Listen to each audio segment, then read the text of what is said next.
Stop punches early. Stop! Stop! His second warning is only breath. 2 workers keep descending while the command sits in the paper, punched beside the pressure scar of his voice. Why aren't we stopping? Foreman, answer me! The paper's moving. I'll pull it clear. Don't touch it. Look, 23 lines. That word took his voice, and the last line is still waiting. Mara leaves the roll threaded.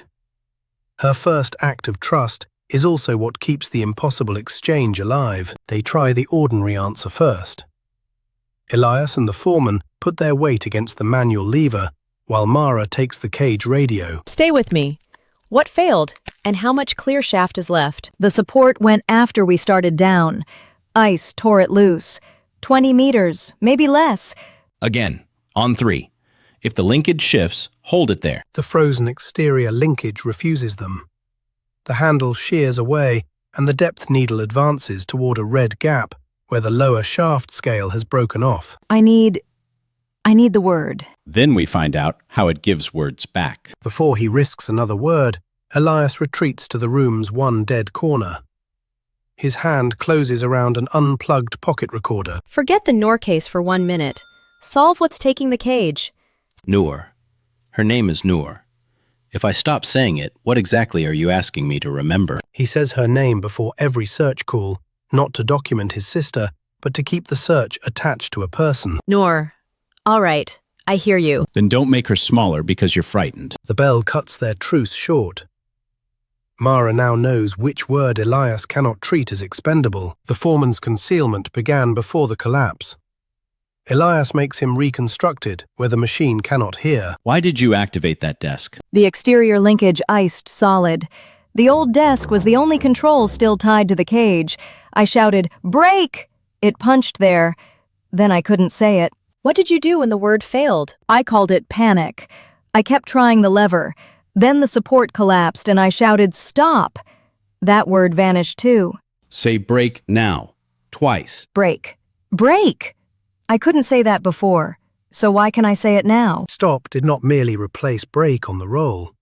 It released the earlier word and transferred the silence into the foreman's newest command. The next contradiction is physical. 23 entries carry different pressure impressions, as if each speaker's breath pressed a signature beside the word taken from them. Can you prove it without using the last line? Line by line.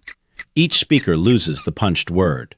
The next completed line releases it and takes the replacement instead. So somebody says a new word and I get stop back? Only if that same word is aligned and punched. Whoever gives it loses it. There isn't another line to reverse the exchange. This was never transcription. The finite roll moves one urgent word from a human voice into metal, then waits for another voice to take its place. Then the final line isn't a test. It's a trade. The paper can save the workers only while it remains threaded. Elias lets Mara guard the fragile thing he refused to let her touch minutes earlier. On the recovery mission, I called Noor a case because saying her name made your loss real. And making her a number made it easier for whom? For me, not you, not Noor. Mara says the name without hiding behind an entry. Elias answers by trusting her with the only paper that can still restore the command. The replacement must be spoken here while its letters complete that line.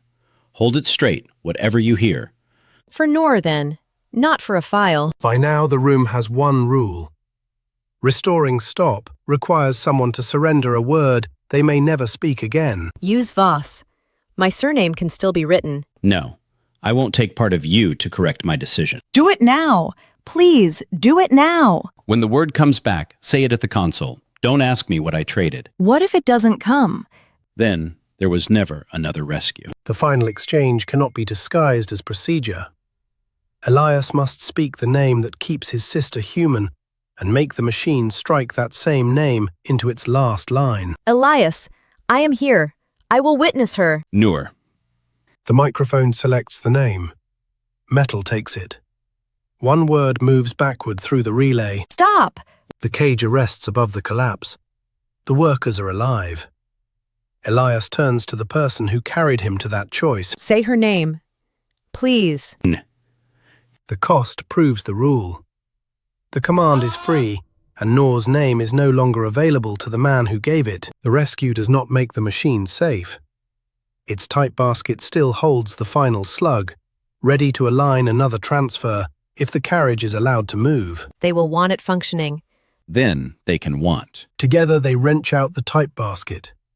Elias lays its alignment arms beneath the broken brake handle and drives his weight down. Say hold twice, directly into it. Hold.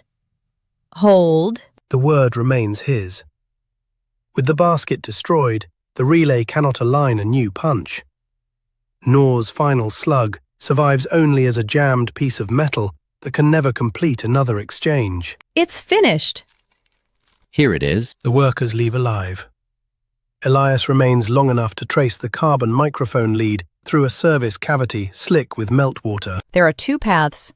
This one ends upstairs.